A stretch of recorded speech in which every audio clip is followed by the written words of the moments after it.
नमस्कार, मी अरुण आणि आपण पाहत आहात 7 स्टार न्यूज। खानापूरचे तहसीलदार प्रकाश गायकवाड यांच्या निलंबनाच्या आदेशाला उच्च न्यायालयाच्या धारवाड खंडपीठाने स्थगिती दिली आहे। त्यामुळे खानापूर तहसीलदार पदावर ते कायम राहिले आहेत। तहसीलदार गायकवाड यांच्यावर लोकायुक्त पोलिसांनी गुन्हा दाखल करून त्यांनी ज्ञात उत्पन्नापेक्षा अधिक संपत्ती जमा केली असल्याचे तक्रारीत म्हटले। याबाबत गायकवाड यांनी न्यायालयात स्पष्टीकरण देताना आपली पत्नी कॅनरा बँकेत व्यवस्थापक म्हणून काम करते, त्याशिवाय मुलगा आर्किटेक्ट असल्याचे निदर्शनास आणून देऊन स्थगिती आदेशही सादर केला होता।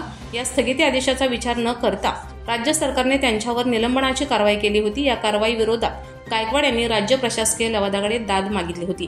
5 मार्च रोजी लवादासमोर पुढील सुनावणी होणार आहे, तोपर्यंत निलंबनाच्या आदेशाला स्थगिती देण्यात आली आहे। त्यामुळे तहसीलदार गायकवाड यांनी पुन्हा खानापूर तहसीलदार पदाची सूत्रे स्वीकारली आहेत। लोकायुक्तांचा छापा, त्यानंतर झालेले निलंबन आणि आता पुन्हा स्थगिती, यामुळे खानापूरचे तहसीलदार पद अस्थिर झाले। Bureau report 7 star news.